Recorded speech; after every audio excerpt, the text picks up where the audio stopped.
fuimos cursando, habían ocasiones en que nos subían los trabajos prácticos, por ejemplo, un sábado a la noche, o en oportunidades del domingo. ¿Había alguna posibilidad de pedirle de subirlos un poco antes? Porque, por ejemplo, en mi caso soy de la comisión de los lunes con la profe Abud, y a veces llegábamos con los TP medio incompletos, nos faltaban algunas cosas, entonces cuando teníamos el trabajo práctico, o sea, la clase con ella, Entiendo, habían cosas que quedaban incompletas, porque no nos alcanzaba justamente el tiempo. entiendo. Entiendo Entonces, perfectamente. era más Bueno, que nada sí, yo lo voy a pedirle si es que sugerir. hay alguna posibilidad de subirlos un poco antes, cosa Por que supuesto, podamos sí, desarrollarlo un poco más tranquilo. Bueno, gracias. está muy bien tu pedido, yo lo voy a pasar, ¿sí? A tu pedido. Bueno, Me gracias, parece profe. correcto que ustedes puedan tener un poco antes el trabajo práctico para ir desarrollándolo y entrar ya a la clase de la doctora Pérez, al menos con el trabajo, no sé, mínimamente desarrollado, ¿sí? ¿Está bien? Está perfecto, ya le voy a pasarle tu inquietud al doctor. ¿Mm? Bueno, Ustedes gracias. también tienen que comprender una situación.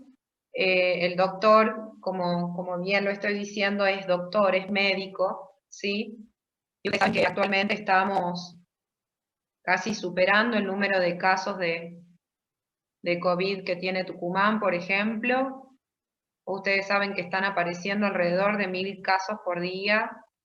Entonces, el doctor está cumpliendo, además de sus funciones habituales, muchas otras más funciones en la necesidad de tener que cubrir espacios que han dejado médicos que están con COVID positivo y todo lo que el sistema de salud está colapsado, chicos.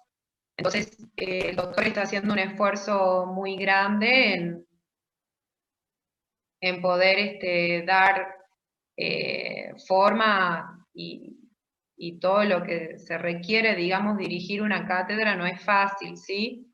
Quizás si él se dedicara a otra cosa, seguramente podría disponer de más tiempo para todo esto, pero dadas las funciones que tiene que cumplir, lamentablemente, doy fe de que él también está colapsado, muy cansado, y bueno, por ahí sucede esto de que puede llegar a retrasarse con la suba de algún trabajo práctico. Yo entiendo su preocupación, pero también es bueno en estos tiempos recurrir, ¿no?, a la empatía y poder comprender todas las situaciones,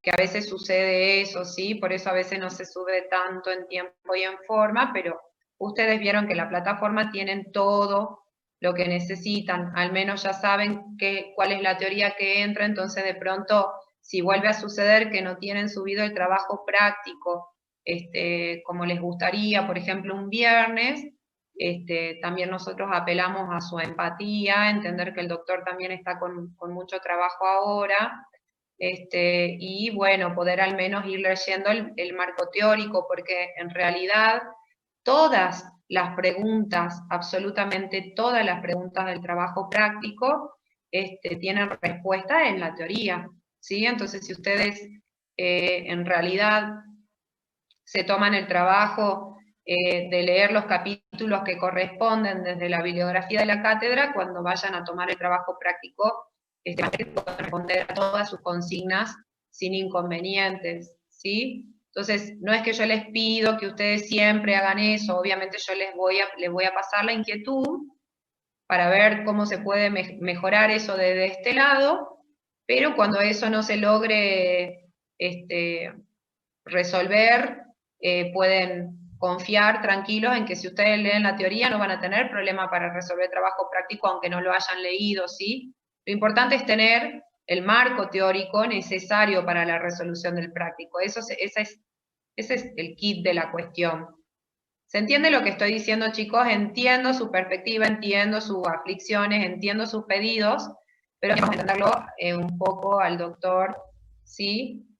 Que está con muchísimo trabajo y además haciéndose cargo de esta cátedra que no es nada fácil hacerlo desde la virtualidad, ¿sí? No es fácil desde la presencialidad, imagínense, desde la virtualidad es mucho más difícil, ¿de acuerdo? Bueno, se sigue sumando gente y yo lamento porque no sé cómo voy a hacer para aceptar a los que se empiecen a sumar a partir de ahora, pero bueno, a ver, 2 minutitos más hasta las y 20, pero ya es medio tarde porque la teoría, en teoría, comienza a las 8, ¿sí? Entonces ya dimos como un buen tiempo de espera. Profesora, No sé quién me preguntó por eso de los prácticos, si es que vos entendés lo que yo te quiero decir. profesora, buenas noches. Disculpe, Sí. quería saber la modalidad del parcial ahora. ¿Va a ser el tercer parcial separado con el cuarto o vamos a volver a tener los dos parciales juntos?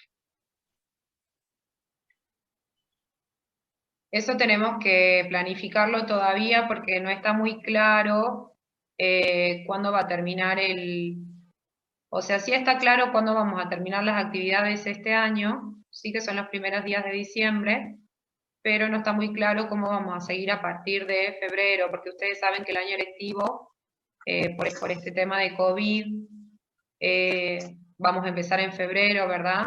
Y además en febrero tenemos mesas de exámenes, entonces todavía todo eso que me estás preguntando está sujeto a la planificación. Si bien nosotros ya tenemos una planificación tentativa, tenemos que ver que realmente coincida con todos o sea, con todo lo que vamos a tener que hacer también en febrero, que es mesa de examen, en marzo también, entonces es muy prematuro contestarte eso aún, si es que vamos a tomar el tercero y el cuarto juntos o por separado, no podría responderte ahora, ¿sí? Gracias, profe. Ustedes quédense tranquilos, que sea junto o separado, ustedes saben que siempre le hemos dado el tiempo suficiente para el estudio, y mi mejor recomendación ahora es que no se dejen estar, ¿sí? Vayan viendo estos temas nuevos, todo lo que es la parte metabólica, endocrina, metabólica, y renal, que viene a posterior, que son los temas que van a entrar, digamos, en el parcial. Lo bueno, la buena noticia para ustedes, es que estos temas no son largos, no son difíciles, salvo la parte renal, que sí a todos nos cuesta. Todo lo que es metabólico y endocrino es bastante más llevadero, ¿sí? Seguro que en comparación con la primera parte de la materia, ustedes van a sentir que es de más fácil comprensión, ¿sí? Bueno, chicos, ahí estoy admitiendo los últimos 3. Voy a Profe, poner tenía una consulta. Sí.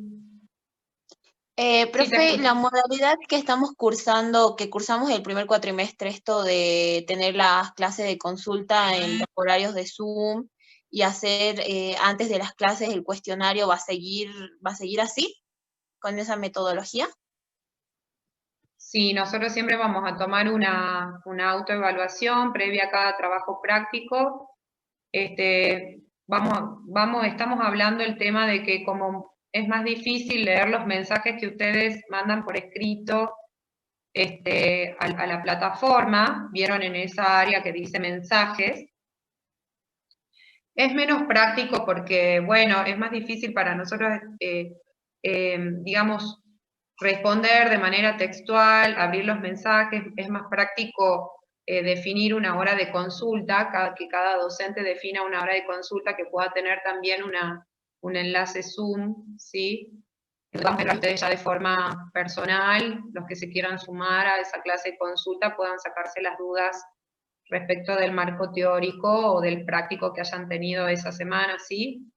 Entonces, como recién estamos estamos iniciando esta segunda etapa, es como que cosas que quedan por fijar, pero sí, la idea es que sigan ustedes resolviendo la autoevaluación previa a cada trabajo práctico, van a tener subida la teoría, van a tener subida el práctico como corresponde en cada semana, como vienen teniendo, solo que por ahí lo que puede cambiar, y ya lo vamos a comunicar a través de la plataforma, es el sistema para que ustedes puedan evacuar sus dudas. Muy probablemente cada docente defina un horario de consulta en el que podamos vernos personalmente, bueno, a través obviamente de unas clases Zoom, para que ustedes puedan sacarse dudas, que sea exclusivamente clase de consulta, ¿se entiende? Claro. Bien, profe, gracias. No, de nada. Bueno, chicos, entonces acá voy a apretar donde ustedes me sugirieron, vamos a ver si sale, dice grabar en... Yo no sé si ahí está grabando o no está grabando, ¿a ustedes les sale algún loguito o algo? Sí, profe, está grabando. Sí, profe. ¿Está grabando? Bueno, perfecto, no decir malas palabras entonces a partir de ahora, ¿sí? Bueno, muy bien. Entonces lo que nos toca ver hoy, como les decía hace un rato, es el tema de obesidad y síndrome metabólico, siempre entendiendo a la obesidad como un factor de riesgo, bueno, el síndrome metabólico en realidad como un conjunto de factores de riesgo que me pueden desencadenar, ¿sí? Enfermedades crónicas, complicadas, como por ejemplo la diabetes mellitus tipo 2 en el adulto, enfermedades cardiovasculares, ¿sí? Cerebrovasculares. Entonces, bueno, de esa perspectiva, esto tiene mucha importancia, ¿sí? Nosotros a la obesidad, a ver, estoy tratando, ahí está, la definimos como una entidad, digamos, que se caracteriza por... Ahí está, se caracteriza por una acumulación excesiva de grasa, ¿sí? En el tejido adiposo. Ustedes saben que dentro de todos los tejidos que existen en el organismo, cada tejido cumple una función, ¿no? Específica. Bueno, el tejido adiposo, yo siempre se los digo a mis alumnos, cumple una función muy importante porque no solo digamos, existe para poder reservar la grasa corporal, ¿sí? Sino también que cumple muchas funciones endocrinas, por ejemplo, regula muchas funciones del organismo, ya vamos a ver de qué manera, ¿sí? Pero es un tejido que es muy importante. Ahí es donde yo entonces voy a almacenar, entre otras funciones, como venía diciendo, la grasa corporal. ¿Sí? Ustedes saben que la Organización Mundial de la Salud utiliza, ¿sí?, al índice de masa corporal, que ustedes no sé si ya están cursando la materia evaluación del estado nutricional, me parece que sí, que es de segundo, ¿no?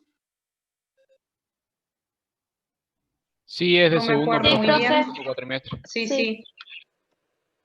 Bien, entonces ustedes ya sabrán que el índice de masa corporal básicamente utiliza algunas medidas antropométricas como el peso y la talla. Ustedes ya saben que la talla tiene que estar expresada, digamos, en metros, ¿sí? Y que esa talla tiene que elevarse al cuadrado, eso es lo que vamos a tener en el denominador, porque en el numerador vamos a tener el peso del paciente, y bueno, de ese cociente vamos a obtener un índice que se llama índice de masa corporal, que la Organización Mundial de la Salud utiliza como un indicador, ¿sí?, de diagnóstico, podríamos decir, de obesidad en los pacientes.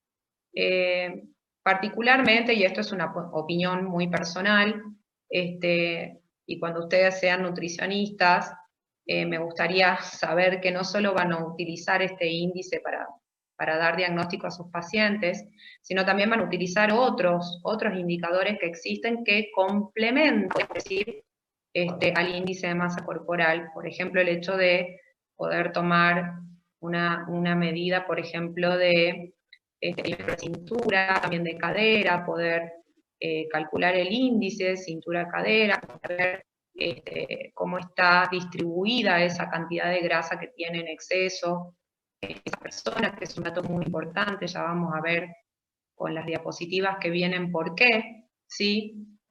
Además, es importante conocer la composición corporal en general, no solo en cuanto al porcentaje de grasa que tiene esa persona, sino también el porcentaje de músculo, ¿sí? Cómo se encuentra su porcentaje, digamos, de tejido óseo.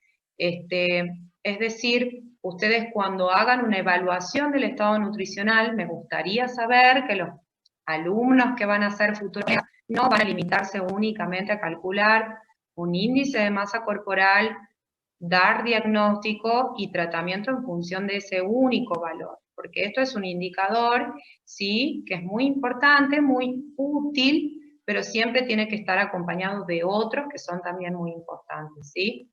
Bueno, entonces, volviendo al índice de masa corporal, ustedes saben que lo normal, ¿sí? Porque siempre hablamos de un rango, va de 18,5, mucha bibliografía, muchos autores también hablan de que el límite comienza en 18,9, ¿sí? Hasta 24,9. A partir de ahí ya podemos tener sobrepeso con un índice de masa corporal de 25, hasta el índice de masa corporal 30, bueno, y pasado el índice de masa corporal 30, hacia arriba comienzan los distintos grados de obesidad, siendo la obesidad clase 3 la que ustedes van a encontrar en algunas bibliografías como obesidad mórbida, ¿sí? Fíjense que en este cuadrito, abajito, yo les pongo que el perímetro de cintura, como bien les venía diciendo, es un índice, es una medida en realidad, ¿sí? Importante. ¿Por qué? Porque ya se ha estudiado que cuando en los hombres, por ejemplo, este valor, ¿sí? Supera los 94 centímetros, ya van a aprender ustedes en evaluación del estado nutricional cómo se toma esta medida. Es muy complicado tomar el perímetro de cintura cuando la persona tiene mucha grasa en el abdomen. La técnica antropométrica sugiere que la cinta métrica tiene que pasarse por el ombligo, pero muchas veces ustedes, no sé si tendrán algún familiar o conocido que esté padeciendo esta enfermedad, ¿sí? Que tenga obesidad.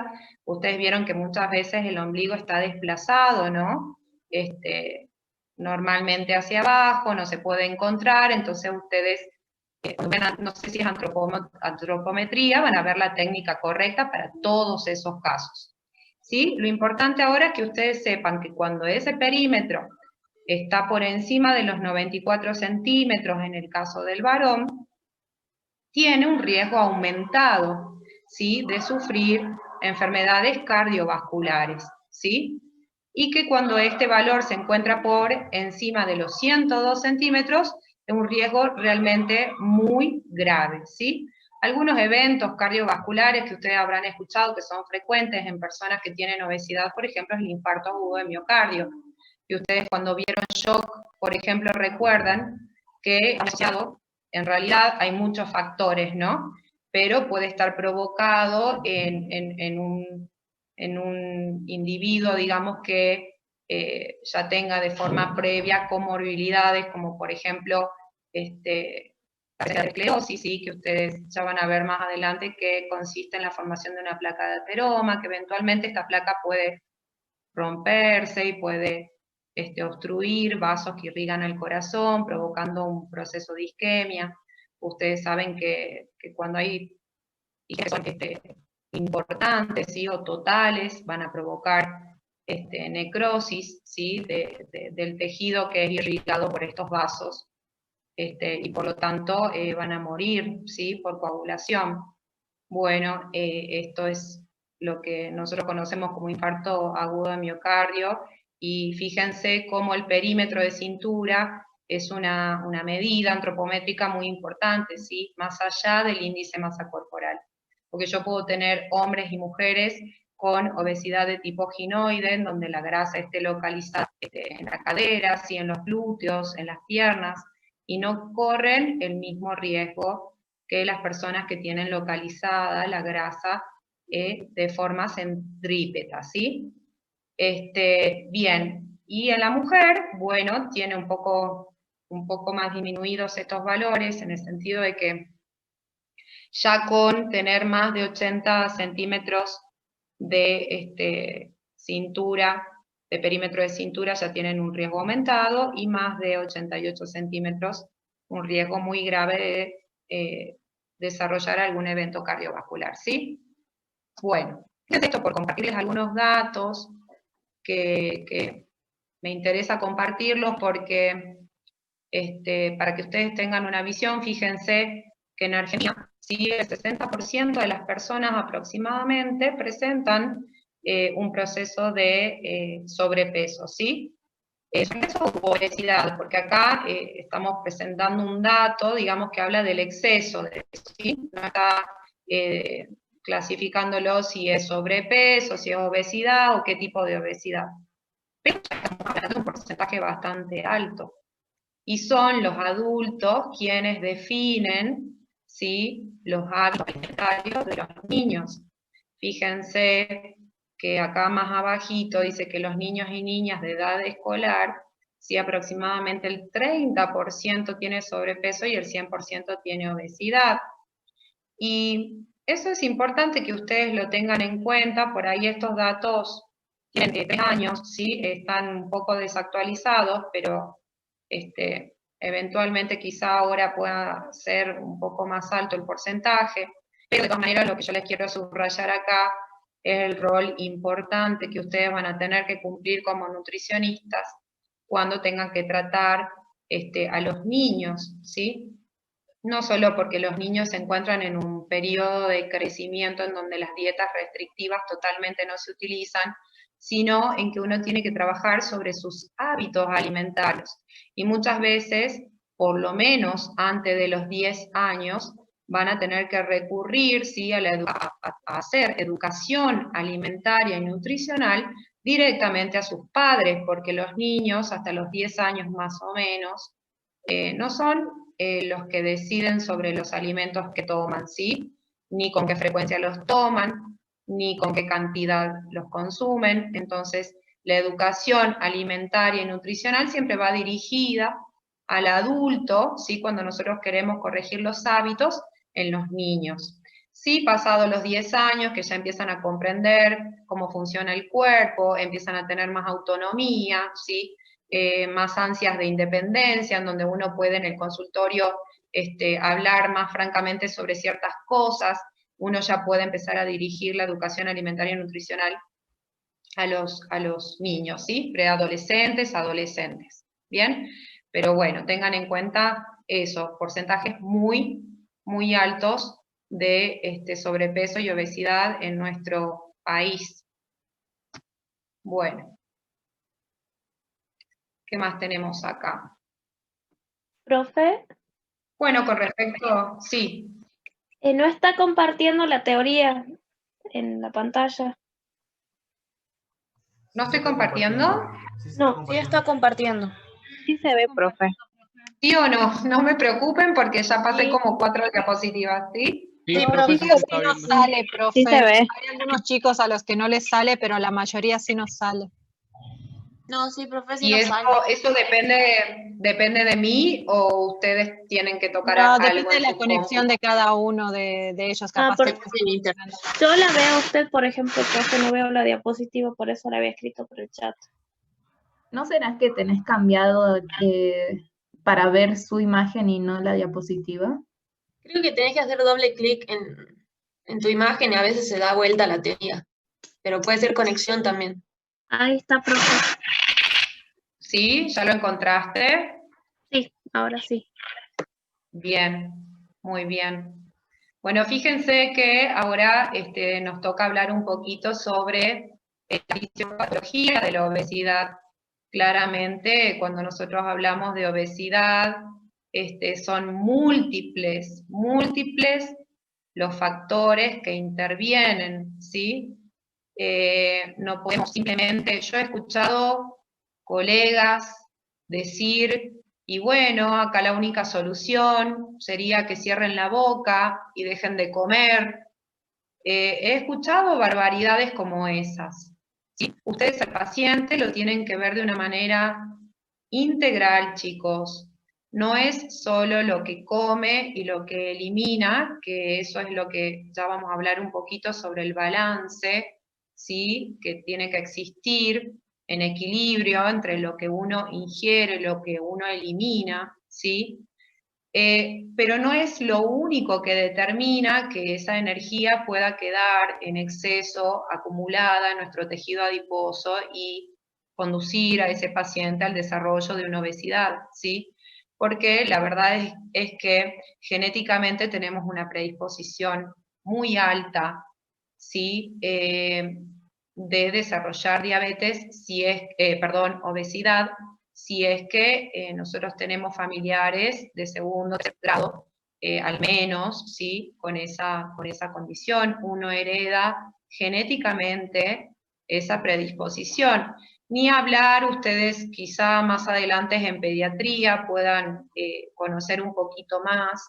Ya se comprobó, por ejemplo, que los niños que sufrieron algún tipo de desnutrición, ¿sí? Durante su gestación, luego que nacen, ¿no? Y reciben tratamiento y alcanzan su peso normal, van a tener una predisposición aumentada a desarrollar obesidad, por ejemplo, en su vida adulta, ¿sí? Lo mismo sucede cuando esa desnutrición se produce en los primeros años de vida, en donde el niño está claramente en una etapa, en un proceso muy importante de crecimiento y desarrollo, ¿sí? Entonces, no es únicamente el hecho de cuánto yo como y cuánto elimino. Por favor, ya quiero decirles que ustedes sean buenos profesionales y siempre que reciban un paciente con obesidad en sus consultorios sean capaces, ¿sí? De ver a ese paciente de una manera integral. ¿Sí? Diciendo que los factores que influyen en el desarrollo de esta patología son múltiples, ¿sí? Desde la genética hasta el hecho de que un paciente, por ejemplo, por el tipo de trabajo que desarrolla sea sedentario, ¿sí?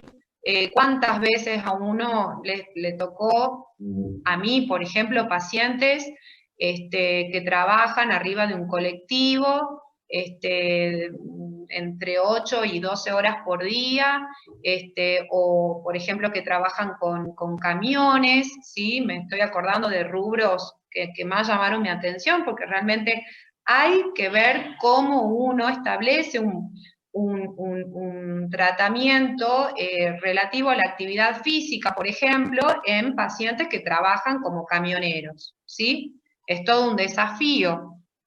Porque son personas que permanecen sentadas, que de por sí tienen una alimentación inadecuada, que se hidratan poco, ¿sí? Entonces, yo les pido por favor que siempre se acuerden cuando reciban un paciente con obesidad de esto que les estoy diciendo. Múltiples factores influyen en el desarrollo de esta enfermedad, ¿sí? Ni hablar de los factores psicológicos, ¿no? Otro tema muy importante que si tenemos oportunidad más adelante podemos charlar. Bueno, sí. Claudia. No se le escucha. A ver. ¿Ahora me escuchan? Sí, yo lo escucho perfectamente, profe. Yo Sí, también, profe. profe. Sí, se escucha. Bueno. Profe. ¿Hasta ahí alguna duda, chicos? ¿Hasta ahí alguna duda? Ya dijimos que la obesidad entonces se define como el exceso de grasa depositado en nuestro tejido adiposo, que existen múltiples factores en su fisiopatología, que la genética, digamos, participa más o menos en un 70% como condicionante para el desarrollo de esta enfermedad. Sí, los factores ambientales también son importantes, el sedentarismo, por ejemplo, ni hablar de la alimentación, que ustedes, bueno, ya se están preparando, ¿no?, para poder dar una buena dietoterapia. Ahora, el punto más importante en la fisiopatología sería esto, que estamos hablando que yo les mencionaba sobre el balance positivo entre la ingesta y el gasto. A ver, ¿qué entienden ustedes por balance positivo? ¿Sí? Balance positivo, lo primero que se les tiene que venir a la cabeza es que en realidad yo estoy, si yo lo veo como un cociente, ¿sí? Como un cociente, podríamos poner la ingesta arriba y el gasto abajo, ¿sí? Lo planteamos así. Pueden suceder múltiples situaciones. Puede suceder que una persona, por ejemplo, ingiera una cantidad de calorías normales, no sé, se me viene medio por darle una idea, 2.200 calorías por día, ¿sí? Pero que esas 2.200 calorías estén planteadas para una persona que realiza, ¿sí?, en su vida diaria una actividad que implica un gasto energético moderado, ¿sí? Y por lo tanto, esa es la necesidad o su requerimiento energético, 2.200 calorías. Ahora, de pronto esta persona que venía teniendo una actividad moderada, como les vengo diciendo, y ingiere 2.200 calorías por día, de pronto, no sé, a ver, pierde su trabajo y por lo tanto tiene menos ingresos para pagar el gimnasio al que iba y por lo tanto deja de hacer la actividad física que venía haciendo, que implicaba este gasto energético moderado, ¿sí? Entonces, la ingesta se mantiene, porque esa persona sigue consumiendo 2.200 calorías, ¿sí? Pero lo que disminuyó ahí, ¿qué sería de este cociente? La ingesta se mantiene. ¿Qué es lo que disminuye? El gasto energético. El gasto energético. Muy bien, chicos, el gasto energético. Entonces, claramente, si en el numerador que tengo la ingesta se mantiene, lo divido por un numerador que disminuye, que en este caso va a ser el gasto energético, el resultado de ese cociente va a ser mayor o menor. ¿Qué creen ustedes? Mayor sería. Mayor, por supuesto, ¿sí? Porque en mi numerador tengo un número más grande, ¿verdad? Que es mejor que tengo el gasto que es el que ha disminuido. Entonces, ahí es donde yo reconozco que este balance, ¿sí?, en lugar de estar en equilibrio, ¿sí?, se torna a un balance positivo. Entonces, la segunda pregunta que se me tiene que venir a mí a la cabeza es, ¿qué sucede con esa energía que no estoy gastando? ¿Sí? Y bueno, para eso tengo un tejido adiposo, más específicamente el tejido adiposo blanco, porque ustedes saben que tenemos dos tipos de tejido adiposo, ¿no? El blanco y el marrón. Ustedes saben que el tejido marrón, que está más localizado a nivel del tórax, de las axilas, del cuello, está más implicado en la termogénesis, ¿no?, en la producción de calor en sí mismo. Pero el tejido adiposo blanco tiene otras funciones, ¿sí?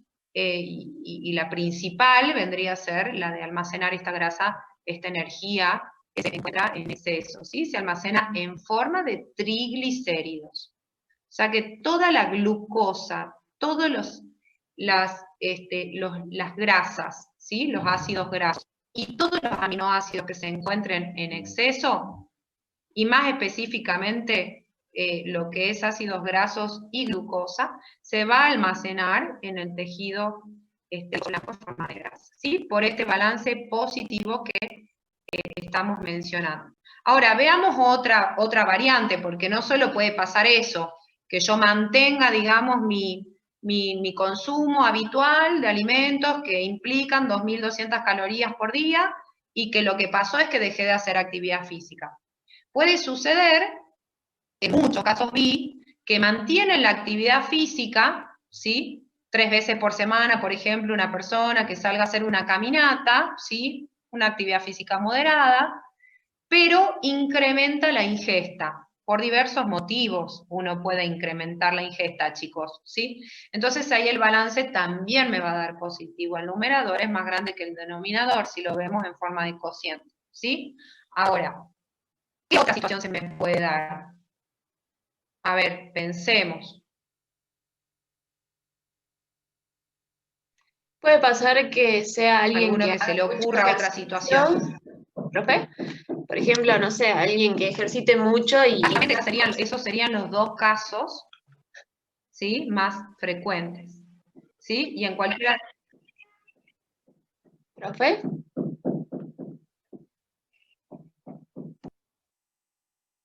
No se te escucha, que se ejercite mucho y... ¿Ahí se escucha?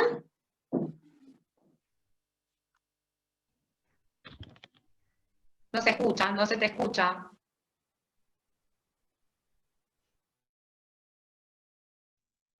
Profe, otro ejemplo sería En el caso los casos que pasaron ahora con lo de la pandemia, al estar en casa, muchas personas dejaron de realizar las actividades físicas que solían hacer y al estar en, no sé, por ejemplo, en un departamento, en una casa pequeña, no tener muchas actividades por hacer, come, por ejemplo, un poco más de lo que Perfecto, o solía sea que ahí hacer. estamos bajando y El gasto exacto, o sea que ahí energético. lo que está disminuyendo en ese cociente es el gasto. Bien, Sí. el gasto. Y además que Sí, muy aumentando. probablemente, porque nosotros decíamos que el gasto en los ejemplos que dimos recién, es que la ingesta se mantiene y el gasto se reduce, ¿sí? Vimos el segundo ejemplo en el que el gasto se mantiene, la ingesta aumenta, y el ejemplo que vos estás dando me gusta, porque vos estás hablando de que el gasto se reduce y la ingesta aumenta, las dos cosas. La ingesta aumenta. ¿Sí? Sí. Claro, porque lo que vos decís tiene mucha importancia justamente en estos tiempos en donde la gente está aislada, ¿sí? Confinada, mucho tiempo en su casa. El hecho de tener acceso permanente a los alimentos, ¿sí? Activa mucho más la fase cefálica de la alimentación. Porque ustedes ya habrán visto en alguna materia, supongo que en anatomía y fisiología, que nosotros tenemos distintas fases en la alimentación. Pero la fase cefálica es muy importante porque es la activación del hambre, ¿sí? De la sensación del hambre, cuando nosotros olemos la comida, cuando nosotros vemos la comida, ¿sí? Cuando nosotros, entonces, esta es toda una cuestión, digamos, que tiene que ver con la percepción de la comida, con nuestros órganos de los sentidos, obviamente, ¿sí? Que ya empiezan a provocar la secreción de un montón de sustancias, la activación del sistema nervioso, ¿sí? Que activan la sensación de hambre. Ya vamos a ver dentro de un ratito la regulación de la ingesta. Pero entonces, esto que vos estás mencionando es importante porque puede ser que las dos variables estén alteradas, ¿sí? Bien. Entonces, quedó claro, chicos, lo que es un balance. Un balance siempre en todos los parámetros en salud para mantener en equilibrio. ¿Sí? En este caso yo tengo un acumulo de grasa en mi tejido adiposo blanco preferentemente, ¿sí? Porque el balance dejó de estar en equilibrio, tengo un exceso en mi alimentación que se traduce en un exceso de energía y por lo tanto en un exceso de los depósitos de grasa, ¿de acuerdo? Por un balance positivo, ¿sí? Bien, entonces avancemos. Fíjense que acá un poquito en esta diapositiva yo les marco puntualmente lo que ya empezamos a mencionar. Nosotros cuando regulamos la ingesta, ¿sí? Es decir, cuando sentimos, tenemos la sensación del hambre y también tenemos la sensación de saciedad, ¿sí? Es decir, cuando nos sentimos después de comer satisfechos, o porque mucha gente por ahí confunde el término de saciedad con saciación. Ustedes acuérdense que la saciedad es cuando la persona se encuentra satisfecha después de comer. Hay muchos mecanismos de regulación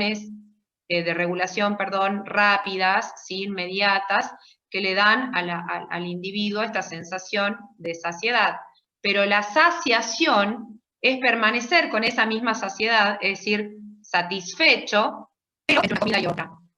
¿Me entienden la diferencia, no? A no confundir, no vaya a haber alguna preguntita por ahí que los pueda confundir, ¿sí?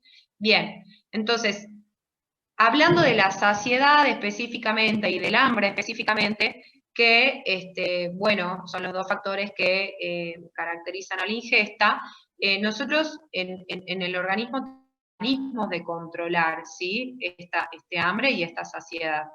Uno de los controles está liderado, podríamos decir, por una glándula importante que tenemos, que se llama hipotálamo. Ustedes tienen que saber que en el hipotálamo se encuentran los centros nerviosos, ¿sí? Que regulan tanto el hambre como la saciedad, ¿sí? Van a encontrar en alguna bibliografía que los núcleos laterales son los que regulan preferentemente la sensación de hambre, y los núcleos dorsomediales del hipotálamo, o más específicamente el arcuato, el que está relacionado con la sensación de saciedad, ¿sí? Entonces, existe un control hipotalámico importante, que es el que recibe, ¿sí?, esta información sensitiva que yo les mencioné con la diapositiva anterior, es decir,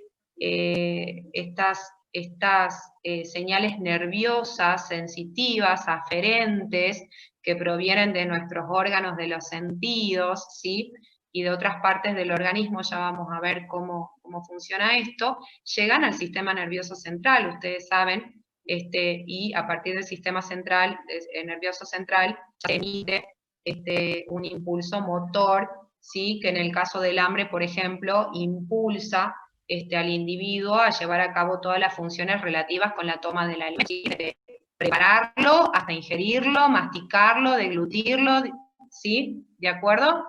Bien. Hay otro mecanismo muy importante también que está relacionado con la producción de una hormona que se llama leptina. La leptina es un péptido, ¿sí?, que está formado por muchos aminoácidos, que cumple un rol en la regulación de la ingesta. ¿Por qué?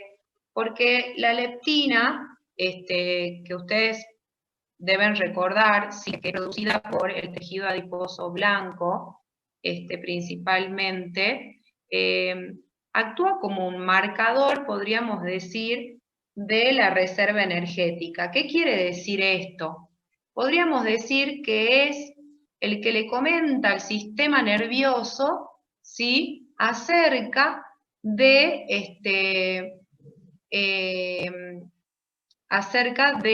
las reservas que nosotros tenemos energéticas en el organismo, ¿sí? Entonces, si yo tengo una reserva, por decirles, ¿no?, yo tengo una adecuada cantidad de grasa en mi tejido adiposo, ¿sí?, la leptina le va a comunicar, ¿sí?, a los centros reguladores del hambre y de la saciedad que la cantidad de grasa que tengo almacenada en mi tejido adiposo es normal. ¿De acuerdo? ¿Me siguen hasta ahí, chicos? Sí, profe. O sea, entienden todos la función de la leptina. Es como podríamos decir, no quiero usar ninguna palabra que no sea técnica, pero ustedes se la tienen que imaginar a la leptina como la que le avisa a los centros reguladores del hambre, ¿sí?, y de la saciedad, como un mensajero, exactamente, ¿sí? Muy bien. Entonces, si ustedes entendieron esto, van a entender que una persona que tiene obesidad, ¿sí?, en la cual existe reacción de la leptina, es que este mensajero no puede informar adecuadamente la información que, valga la redundancia, que tiene que dar, ¿sí? ¿Por qué? Porque el individuo tiene grandes concentraciones de leptina en el torrente circulatorio, ¿sí? Resistencia a la acción de esta leptina es que no comunica adecuadamente a los centros reguladores, ¿sí?, acerca de este exceso que esta persona tiene en su tejido adiposo. ¿Me siguen? Entonces, porque yo tendría que pensar, bueno, si ella es la que comenta acerca de mi reserva energética, entonces una persona que tiene obesidad tendría que tener no solo la leptina aumentada, sino que como informa bien que este tejido adiposo se encuentra en exceso, debería provocar, ¿sí?, la respuesta motora, digamos, adecuada, que es disminuir, ¿sí?, la sensación de hambre. Eso sería para una persona que tiene obesidad lo mejor que le podría pasar. Es decir, que su leptina esté informando adecuadamente sobre el exceso que tiene su reserva energética. Porque si lo informara adecuadamente, ¿sí?, la respuesta de esa recepción va a ser disminuir la sensación de hambre. Entonces esta persona va a dejar de comer. ¿Me siguen? Pero lamentablemente no es lo que sucede.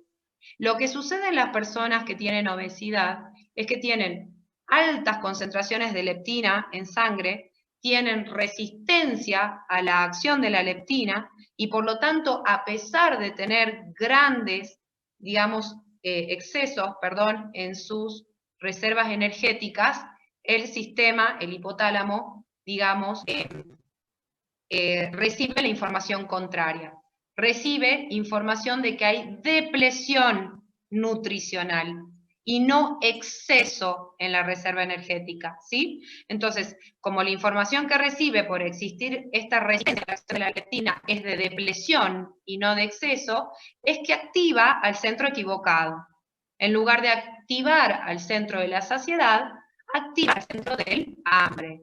Entonces, muchas veces es importante que, ustedes entiendan este mecanismo. ¿Por qué? Porque esto de decir, no, basta con decirles que cierre la boca, que es lo más, no sé, triste que escuché decir, ¿sí? Justamente ustedes lo pueden refutar con algunas de estas teorías, que no son solo teorías, o sea, es lo que sucede en el organismo de las personas que tienen obesidad.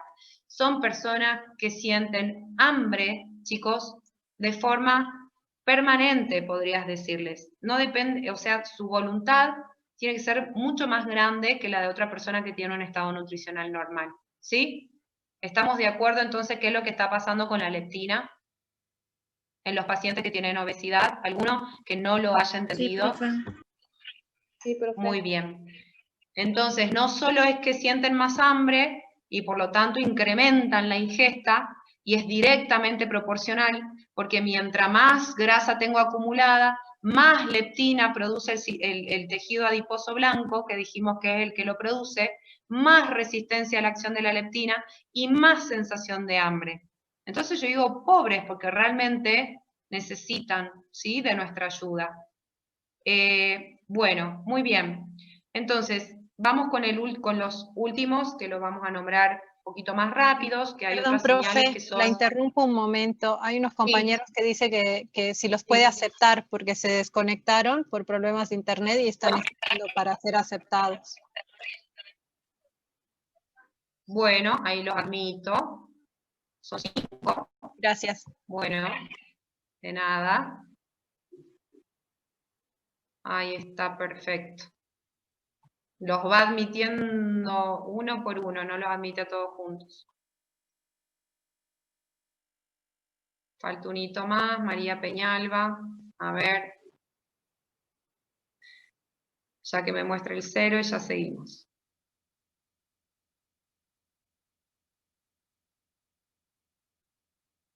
Bueno, ahí quedó como en sala de espera, no lo admite. Uniendo, quedó ahí como en proceso. Bueno, después que me avise María Peñalba si es que se pudo conectar, porque quedó ahí como dando vueltas. Bueno, entonces, volviendo a la regulación esta de la ingesta, ¿sí? También ustedes tienen que recordar que hay señales digestivas, no solo del tubo digestivo, ¿no? Refiriéndome al estómago, al intestino delgado y parte del colon también, sino también teniendo en cuenta el páncreas, ¿no? Como un órgano que participa en la digestión, porque ustedes saben que que el páncreas es una glándula que no solo tiene función endocrina, sino también tiene una función exócrina, sí, muy importante y necesaria para terminar de digerir los alimentos que hemos ingerido para posteriormente absorberlos, ¿no? Entonces, parte de estas señales tienen que ver con la llegada de glucosa al intestino, porque ustedes saben que la glucosa, una vez que es absorbida en los enterocitos, bueno, en las vellosidades, ¿no?, intestinales, van a pasar al torrente sanguíneo y van a provocar un incremento, ¿sí?, de la glucemia, que ustedes saben que cuando esa glucosa empieza a ingresar a los diversos tejidos por diversos mecanismos, también ingresa a las células pancreáticas, ¿sí? Y bueno, nosotros sabemos que cuando esta glucosa ingresa ingresa a las células beta pancreáticas de los islotes, van a ser el principal, podríamos decir, estimulador de la insulina, ¿sí? Entonces, al aumentar la concentración de glucosa dentro de la célula pancreática, es que se estimula la liberación de insulina hacia el torrente sanguíneo. Hay muchos otros mecanismos, ¿no, chicos?, para la liberación de insulina, pero este es el principal, estoy diciendo, ¿no? O sea que el principal estímulo es el aumento de la glucosa en sangre, ¿sí? Y no solo en sangre, sino la llegada de glucosa a este tejido pancreático, ¿de acuerdo? Entonces, ustedes saben que cuando se empieza a liberar insulina, la insulina la necesitamos para que los tejidos que dependen de la acción de la insulina terminen de incorporar esta glucosa. Ustedes ya lo deben saber, pero yo a mis alumnos siempre se los recuerdo. O sea, hay dos tejidos muy importantes en el cuerpo que dependen de la acción de la insulina, que son el tejido adiposo y el tejido muscular, esquelético, ¿sí? Entonces, fíjense lo importante, digamos, que es este tipo de regulación, ¿sí? Como justamente necesitamos de que funcione adecuadamente para poder mantener la homeostasis también, además de la llegada de glucosa al intestino y su posterior absorción, y lo que acabamos de mencionar, con su consecuente liberación de insulina, también participa en esta regulación de la ingesta. Bueno, que no les dije, ¿no? Claramente que cuando nosotros tenemos la glucosa elevada en sangre, chicos, la sensación que vamos a tener es la de saciedad, ¿sí? Es la de saciedad, porque ya el hecho de tener glucosa aumentada en el torrente sanguíneo, claramente es un indicador de que estamos posterior a una ingesta, ¿sí? Depende del alimento que ustedes hayan consumido, ese pico, digamos, de glucemia va a ser antes o después, ¿sí? A los 30 minutos, a la hora, a las 2 horas tendrá su pico de glucosa en sangre, pero siempre que yo tenga la glucosa elevada, porque tenemos que entender que venimos de un periodo, digamos, que estamos en un periodo postprandial, ¿sí? Una vez que la glucosa, y gracias a la acción de la insulina en muchos de los tejidos que tenemos en el cuerpo, empiezan a ingresar a los diversos tejidos, ¿sí? Y empieza a disminuir la glucosa en sangre, es que vuelve a activarse la sensación del hambre, porque es la forma que tiene el organismo de llevar al individuo a que nuevamente tome alimentos, ¿sí? ¿Me siguen hasta ahí, chicos? ¿Por qué la glucosa y la insulina regulan la ingesta? Sí, profe. Muy bien. La colecistoquinina, que ustedes ya saben que también, bueno, es liberada por los enterocitos, principalmente del duodeno, del yeyuno, también regula, digamos, la ingesta, tiene un efecto más bien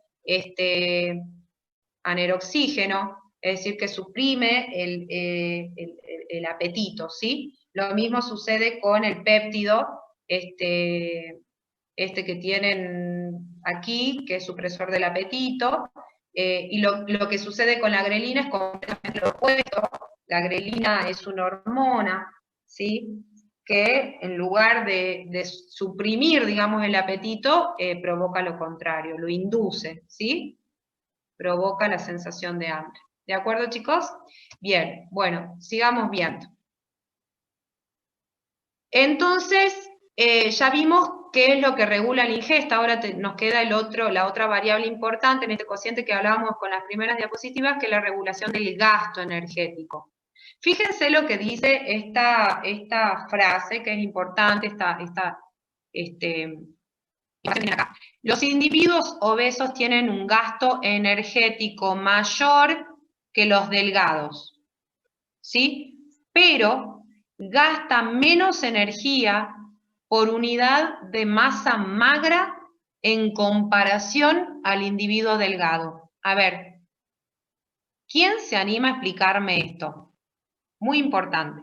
El individuo obeso tiene un gasto energético mayor que los delgados, da menos energía por unidad de masa magra en comparación al individuo delgado. ¿Quién se anima a decirme qué significa esto? Porque tiene menor cantidad de masa muscular. Muy bien, perfecto. Entonces, ¿vos qué sugerís? Lo que decís es correcto. Cuando uno evalúa la composición corporal de una persona obesa, qué feo decir una persona obesa, perdón chicos, me voy a corregir. Una persona que tiene diagnóstico de obesidad, ¿sí? Normalmente tiene disminuida su masa magra, porque claramente estamos hablando de una persona, ¿sí? Que normalmente no hace actividad física, que puede tener sus músculos un tanto atrofiados, entonces tienen menor cantidad de músculo, como dice el compañero. Pero eso, ¿qué me dice? ¿Qué me explica? Que también tiene, o sea, digamos, mucha masa grasa y eso repercute, por ejemplo, también en el peso, en las articulaciones y, o sea, digamos, y si no tiene mucha musculatura, eso también hace que tenga un gasto energético más elevado, digamos, que una persona delgada. O sea, vos decís que el esfuerzo que tiene que hacer para movilizar su esquelético es que aumenta este gasto de energía que implica el movimiento. Exacto, digamos, por el aumento, digamos, del tejido adiposo, o sea, de la grasa, es mayor, entonces Sí. es mucho más el esfuerzo que tiene que realizar. Bueno, muy bien. Profe, Los felicito porque entre los dos... Profe, Sí. yo creo que lo de la compañera también se refiere a de que al tener músculos atrofiados, a tener menos masa magra, eso hace de que el tipo tenga menos fuerza, lo que implica de que tenga que movilizar, Exacto. encima de que tiene que movilizar un alto peso en el cuerpo, tiene menos fuerza en esos músculos. Justamente que son los músculos los que se adhieren a los huesos y los que permiten justamente el movimiento cada vez que se contraen. Entonces, está perfecto, entre los dos armaron el concepto correctamente. ¿Todo el resto de los compañeros entendieron a qué se refiere esto? Entonces, Sí, profe. no solo que muy bien, no solo que la persona tiene un montón de factores, ¿sí?, que han intervenido para el desarrollo de esta enfermedad, sino que tienen un desequilibrio hormonal que les favorece el depósito de grasa en lugar de lo contrario, sino que tienen menos capacidad de movimiento justamente por tener su tejido magro, reducido, en comparación con los individuos que son delgados, ¿sí? Entonces, ahí vamos ampliando un poquito el panorama y vamos viendo cómo estas personas, si no son tratados de forma integral, ¿sí?, con un equipo interdisciplinario, no, yo tengo un preparador físico, una persona idónea en la parte psicológica, ¿sí?, médicos, nutricionistas, educadores, y podría nombrarles tantos rubros más, ¿sí?, profesiones más, justamente es la base de este equipo interdisciplinario, la base para el tratamiento de una persona con obesidad, ¿sí? Entonces, fíjense que acá, ampliando un poquito también, y ya para llevarlos a la definición de síndrome metabólico, que creo que me estoy demorando mucho porque me apasiona mucho este tema, voy a tratar de ir un poquito más rápido. En esta diapositiva ustedes pueden ver algo que ya lo habíamos mencionado en teorías iniciales, ¿sí?, de la materia, que tenía que ver con la adaptación que la grasa, el tejido adiposo, podía sufrir cuando tenía que exponerse a un almacenamiento mayor, ¿no?, de energía en forma de triglicéridos, obviamente, que eran la atrofia y la hipertrofia. Yo le comenté a mis alumnos, pero ahora les comparto esta información a todos ustedes, que la atrofia es muy común en los primeros estadios, ¿sí?, de la enfermedad, es decir, cuando la persona tiene hipertrofia, ¿no?, cuando la persona tiene sobrepeso, incluso obesidad grado 1, pero cuando ya estamos hablando de obesidades grado 2, grado 3, ¿sí?, podemos ver claramente un proceso de hiperplasia y no solo hipertrofia. Ustedes van a ver también en pediatría y que es muy importante este dato, que cuando el niño está en el proceso de crecimiento y atraviesa lo que se conoce como brotes del crecimiento, si estos niños tienen en ese momento un proceso, están atravesando por un proceso de obesidad, pueden indicar el número, es decir, hiperplasiar su tejido adiposo. Y eso es un dato muy importante porque muchas veces las nutricionistas no en sus historias clínicas los antecedentes de obesidad. Y yo he conocido pacientes, muchos pacientes, que son obesos desde la panza, ¿sí? Que ya nacieron con un peso, digamos, superior al que debía tener para su edad, su talla, y entonces, justamente, hay muchos pacientes que tienen características, ¿sí? Uno le pregunta, ¿y vos cuando eras niño tenías problemas de sobrepeso, de obesidad? Si yo, licenciada, a mí me llegaron a decir, tengo obesidad desde de toda la vida, ¿sí? Entonces estas personas muy probablemente, justamente por haber atravesado estos brotes del crecimiento con este proceso, ¿sí? Es que pueden tener hiperplasiado su tejido adiposo. Y este es un dato importante porque a veces los nutricionistas se ponen como objetivo del tratamiento dietoterápico que un paciente alcance un índice de masa corporal normal entre 24,9, 18,9 y 24,9. Pero una persona que tiene hiperplasiado su tejido adiposo no puede alcanzar jamás un índice de masa corporal normal, ¿sí? Esto no solo se lo digo porque lo he leído en muchísima bibliografía, sino por mi propia experiencia. Hay que ser realista, personas que tienen antecedentes de obesidad de muchos años de evolución y sobre todo que, como les acabo de mencionar, tienen obesidad desde su niñez, ¿sí? Y tienen hiperplasia de su tejido adiposo, no podemos, ¿sí?, llevarlos a objetivos que son irreales, porque eso crea ansiedad en el paciente, termina siendo contraproducente para el logro de los objetivos de la dietoterapia y del tratamiento en general, ¿sí? Entonces, uno tiene que ser más realista, ¿sí? El individuo mejoró todos sus valores de laboratorio, ha reducido directamente se eliminaron los riesgos para las enfermedades cardiovasculares, para el desarrollo de diabetes y todo lo que estamos por terminar de ver con esta teoría, y alcanzó un índice de masa corporal de 26, por decirles, o 27, ese tiene que ser el objetivo de nuestro tratamiento en una persona de estas características. ¿Me entienden, chicos? Sí, profe. ¿Sí?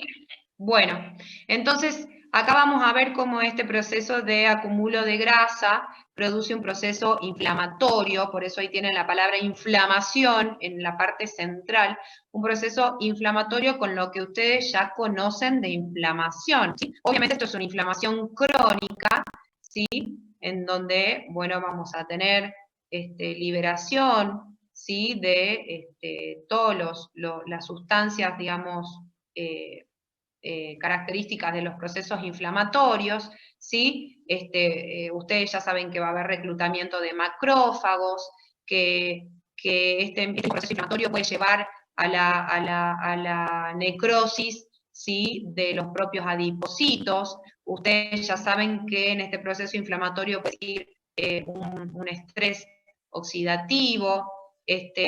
Ustedes ya saben que este estrés oxidativo está muy ligado al aumento que va a haber en la lipólisis por resistencia a la acción de la insulina. Todos estos temas lo vimos ya en diversos casos clínicos de clases anteriores, ¿sí? Pero ya lo vamos a entender un poquito más con unas cuantas diapositivas que faltan, ¿sí? Esta resistencia a la insulina que va a provocar un aumento de la lipólisis, va a colaborar con la presencia de este estrés oxidativo.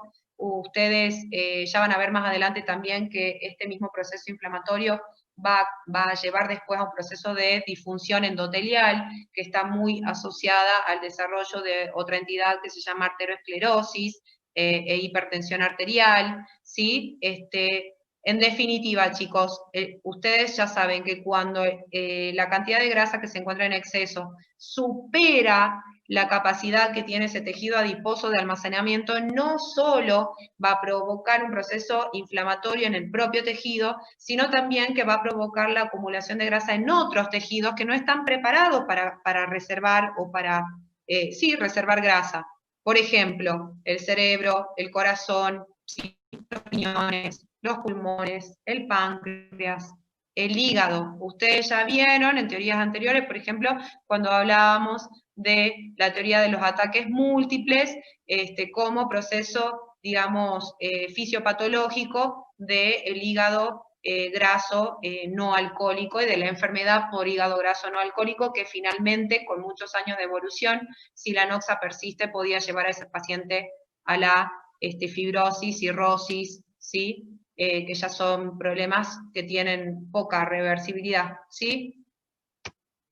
Bien, fíjense entonces que en el tejido adiposo de la persona horrible, como puse acá del obeso, horrible, de la persona que tiene obesidad, tiene un aumento entonces en el número y tamaño de adipocitos, ¿sí? Hipertrofia o hiperplasia, existe un estado proinflamatorio con liberación de citoquinas, ¿sí? Los adipocitos más grandes son más insulinoresistentes y por lo tanto son los que tienden a llevar a cabo el proceso de lipólisis. Ustedes saben que la lipólisis o degradación de los triglicéridos tiene una función muy importante en el metabolismo de la célula, en este caso adiposa, que es la de obtener ácidos grasos que luego van a seguir la ruta de la beta-oxidación, claramente, para poder obtener energía, porque la célula no se va a quedar sin energía, ¿sí? Pero si este tejido adiposo no puede recibir la glucosa del torrente sanguíneo por justamente existir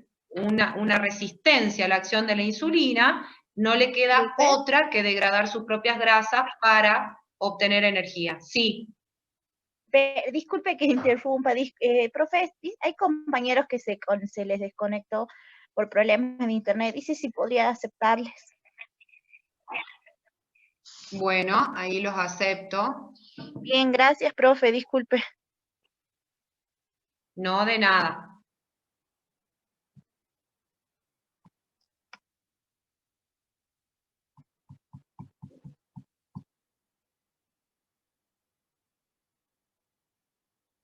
Bueno, ahí está.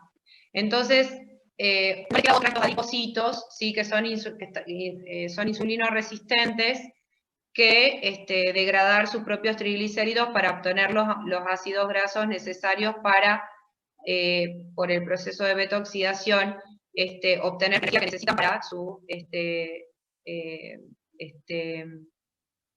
para su normal funcionamiento, ¿sí? Pero ¿qué es lo que sucede? En esta degradación tan grande de triglicéridos, empieza a provocar un aumento también importante de los ácidos grasos en sangre que empiezan a circular justamente por los vasos hacia otros tejidos.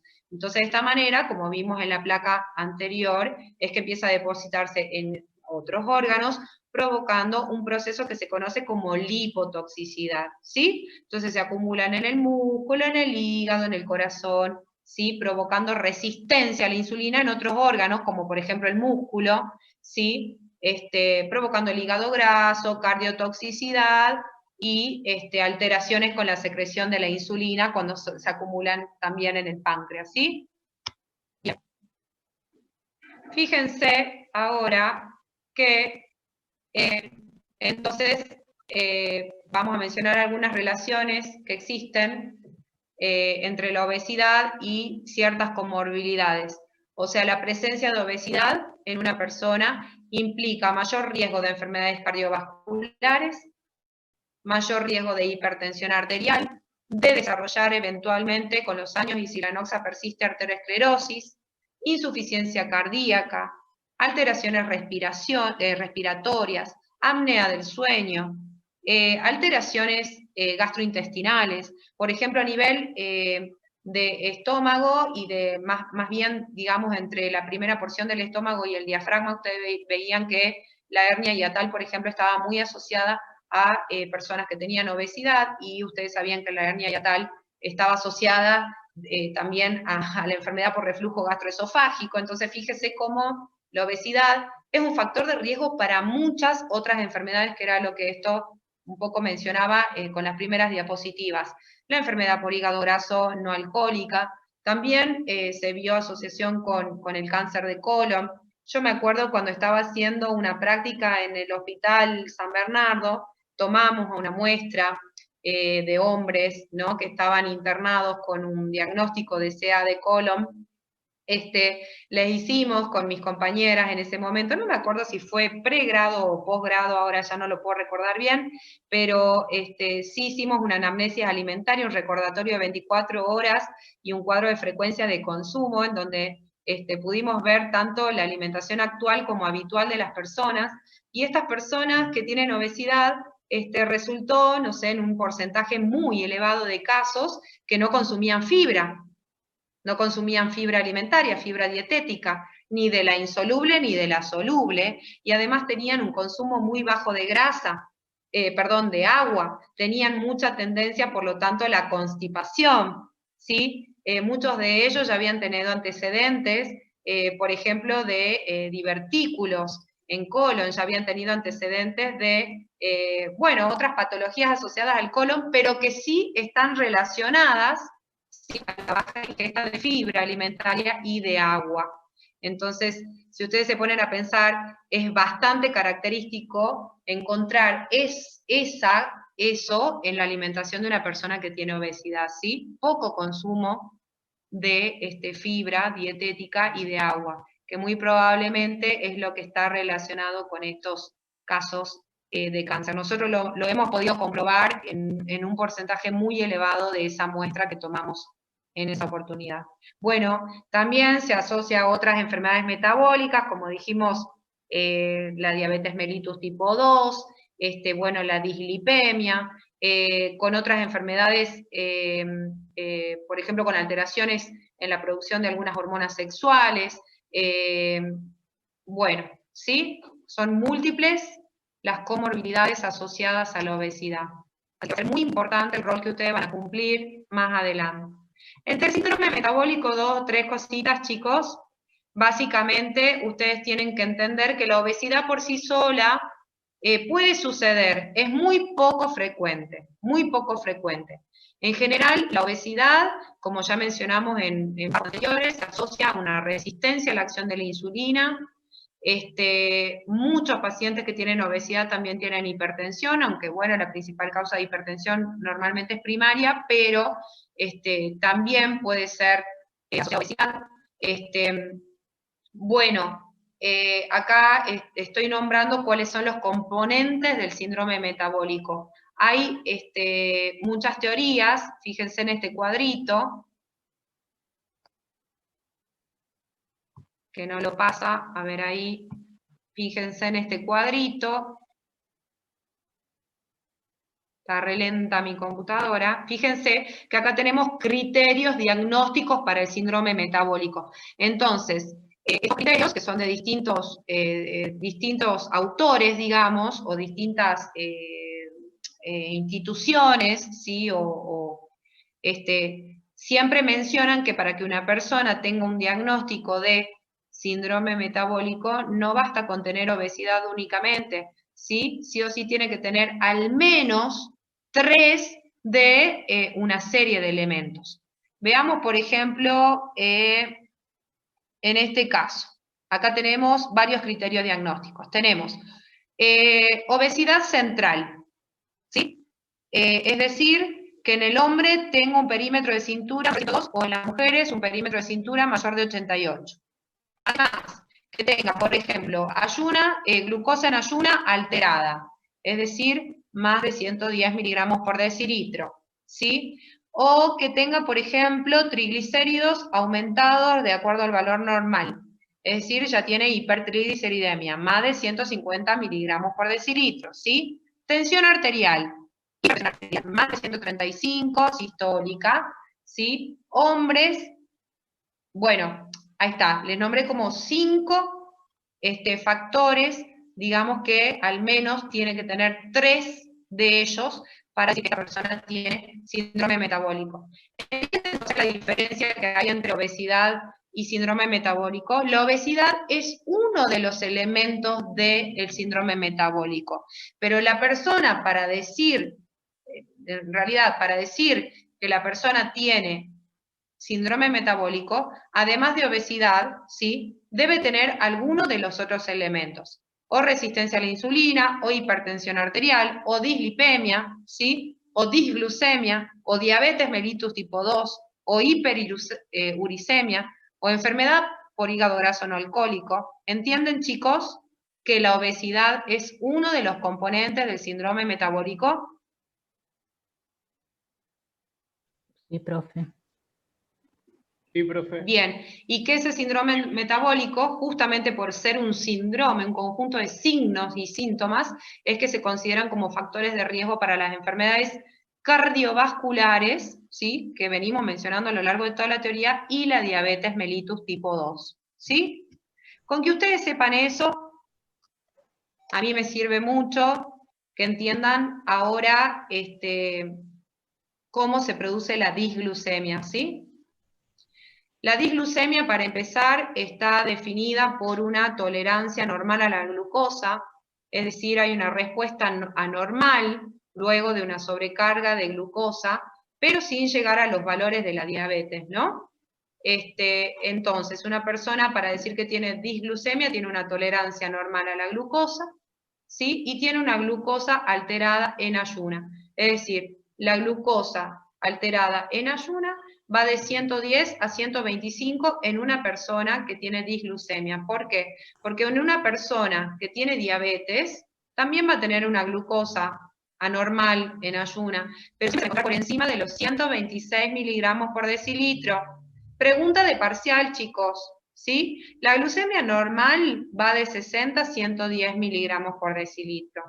Si yo en una persona encuentro, además de una tolerancia normal a la glucosa, luego una sobrecarga de glucosa, luego de una prueba de sobrecarga, que es una prueba que se llama de tolerancia oral a la glucosa, ¿sí?, que da alterada, tiene una glucosa en ayuna alterada, es decir, entre 110 y 125 miligramos por decilitro, estamos hablando de una disglucemia.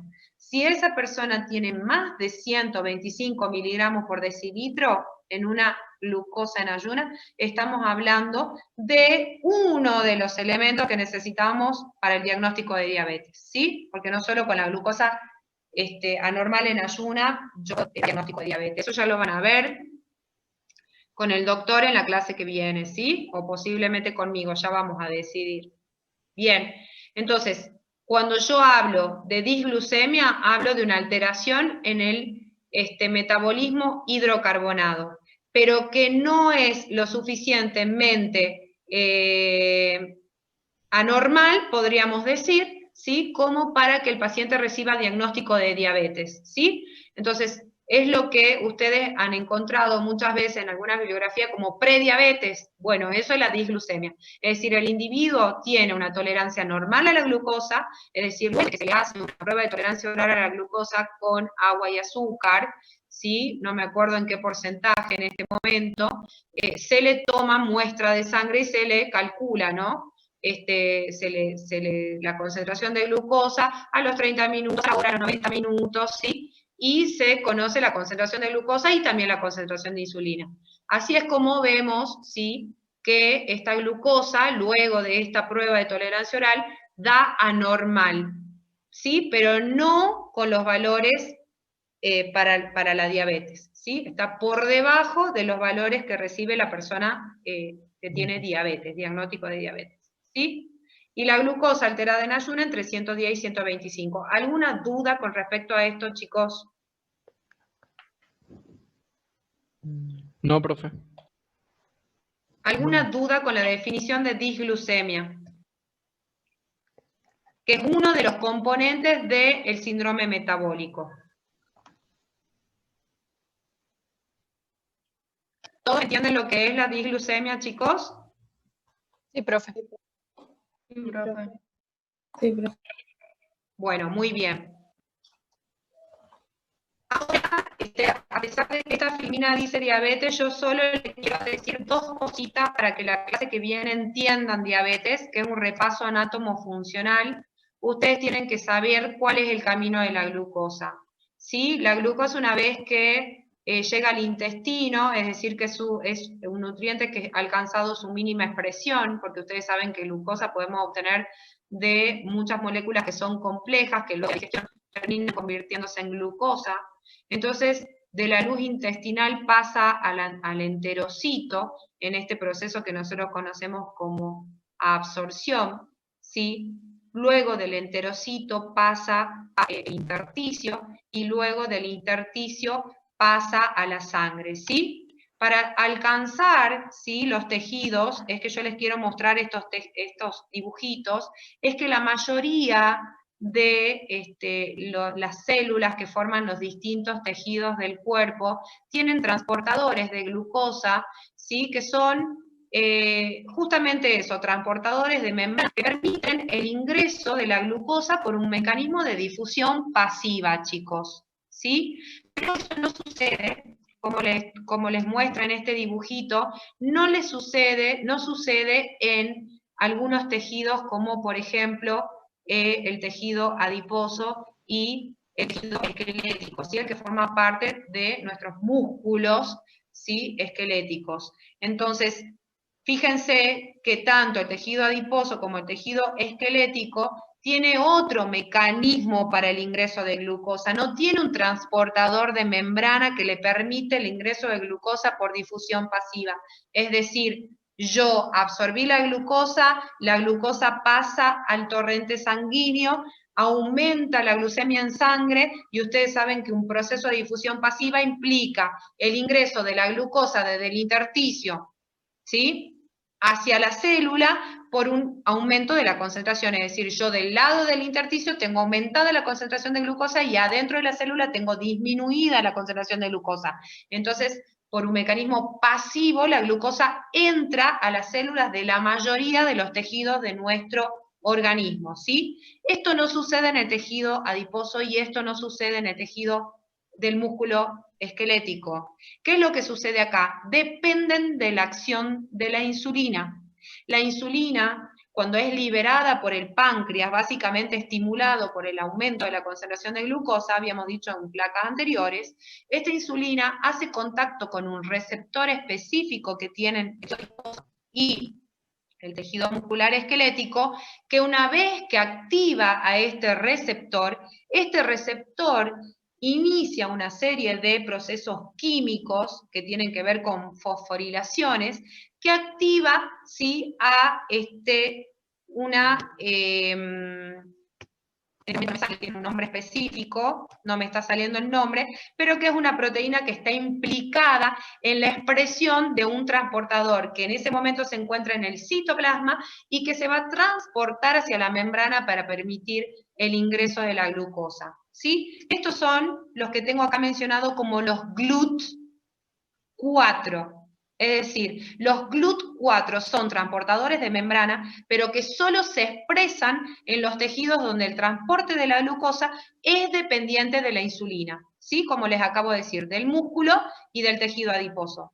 ¿Se entiende, chicos? O sea que el páncreas libera insulina, la insulina hace contacto con el receptor, ¿sí?, de membrana del tejido muscular y del tejido adiposo, y gracias a ese contacto con la insulina se expresa el transportador de membrana que conocemos como GLUT4, y el GLUT4 finalmente es el que permite el ingreso de la glucosa. No ingresa la glucosa únicamente por difusión pasiva en estos tejidos. ¿Se entiende? Entonces, con esto vamos a terminar. ¿Por qué? Porque justamente con esa información última que les acabo de dar, es que ustedes ya tienen que integrar todos estos conceptos. Si yo tengo una persona, ¿sí?, que por diversos motivos y durante un tiempo importante, ¿sí?, tiene o está sujeto a un desequilibrio energético, es decir, tiene un balance positivo energético, es decir, ingiere más de lo que gasta o gasta menos de lo que ingiere, o todas las posibilidades que vimos al inicio, va a tener un exceso de energía que se va a almacenar en su tejido graso. Este tejido graso, por exceso de grasa, que es una noxa química, se va a inflamar. Este proceso inflamatorio va a producir resistencia a la acción de la insulina en este propio tejido, pero además, justamente por esta resistencia a la acción de la insulina en el tejido adiposo, no va a poder utilizar la glucosa para su metabolismo, va a degradar a los triglicéridos almacenados, aumentar los ácidos grasos en el torrente sanguíneo. Estos ácidos grasos se van a depositar en el tejido, provocando un estado de lipotoxicidad, va a provocar resistencia a la acción de la insulina, por ejemplo, en otros tejidos como el muscular, ¿sí? Que gradualmente va a llevar al agotamiento pancreático, es decir, justamente va a incrementar, por esta falta de ingreso de glucosa a algunos tejidos, la producción de insulina hasta agotarse la capacidad que tiene este páncreas endocrino de producir insulina, va a empezar a reducir su producción, ¿sí? Y ya en este contexto estamos en la presencia de una diabetes. Previo a esta diabetes tenemos la alteración hidrocarbonada, justamente como les acabo de decir, previa, que se conoce como disglucemia, que está definida por estos dos elementos que les acabo de mencionar, que es la tolerancia anormal a la glucosa y una glucemia alterada en ayuno. ¿Sí? Hasta ahí, si ustedes comprendieron esto, no van a tener inconvenientes ahora para entender la clase que viene, cómo se produce la diabetes tipo 2, ¿no? En personas adultas. ¿Sí, chicos? Sí, profe. ¿Dudas, preguntas, sugerencias? Hola, Euge. Hola, doctor. ¿Cómo ¿Sí? estás? ¿Cómo está? No Muy lo bien, vi bien. conectado porque minimicé el coso de donde se ve la cara de cada uno para poder ver bien la diapo. Entonces ni siquiera sé si se me ve bien a mí. Sí, se te ve muy bien. Se te ve muy bien. No, bueno, quería bueno. intervenir unos minutitos, bueno, para Sí, saludar sí. a todos los chicos y desearle, bueno, un feliz inicio del segundo cuatrimestre. Sabemos que estamos, digamos, transitando una situación especial y que este cuatrimestre se va a extender hasta marzo, ¿no? Así que, bueno, a los que pues, se sumaron de la virtualidad intensiva y a los que ya llevaban adelante las cosas, bueno, digamos, toda la fuerza para que puedan alcanzar los contenidos, incorporar los conocimientos y, bueno, ver, por supuesto, si tienen un buen rendimiento, hasta incluso promocionar esta materia. Así que, bueno, y después, yendo a lo específicamente de tu clase, te felicito. La verdad que estuvo muy interesante y con muchos conceptos que valen la pena fijar para entender. Y ¿qué más ahora, ¿no? En los tiempos actuales, meto la cuchara un poquito con lo que es obesidad y COVID. Nosotros sabemos que justamente son las personas que más riesgos han mostrado en esta pandemia y que no es otra que el estado proinflamatorio que tienen. Justamente se está estudiando los fenotipos que hacen que estas personas desarrollen más compromiso que otros y no es otra que la cascada inflamatoria que ya la tienen, digamos, de una forma subclínica, como eso se exacerba y en el escenario del pulmón sobre todo, ¿no? Entonces, bueno, reconocer a la obesidad como un estado proinflamatorio, protrombótico, que a los síndromes metabólicos como por solo tenerlo, digamos, cómo aumentan claramente el riesgo cardiovascular de las personas. Tal cual. Así que bueno, estuvo muy clarita tu clase y ese es el concepto central, me parece, que son pacientes que vale la pena reconocerlos desde la clínica y tratar de modificarles ese estado, porque justamente modificándolo mejoramos la salud y el pronóstico de estas personas, ¿no? Nada Correcto, más. o sea que la palabra prevención tiene que estar antes que tratamiento. Siempre tratar de localizar a estas personas que tienen síndrome metabólico y no que ya han desarrollado alguna enfermedad crónica, como puede ser la diabetes, o ya haber sufrido algún evento cardiovascular, simplemente prevenir como futuros nutricionistas piensen mucho en esta prevención que tienen que hacer, ¿no? Sí. Bueno. Bueno, chicos, te saludo, gracias por tus aportes y tus palabras. Chicos, un gusto para mí haberles compartido algo de lo que me gusta a mí, me gusta mucho toda la parte metabólica, y bueno, compartirles un poco de mi conocimiento, y bueno, desearles un buen fin de semana, que estén todos muy bien. Gracias, profe. Bueno, gracias. Muchas gracias, profe. Chao, chao. Hasta Nos luego. vemos. Chao, chicos. Hasta luego. Chao, Hasta chao. luego, buen fin de Hasta luego. semana. Gracias.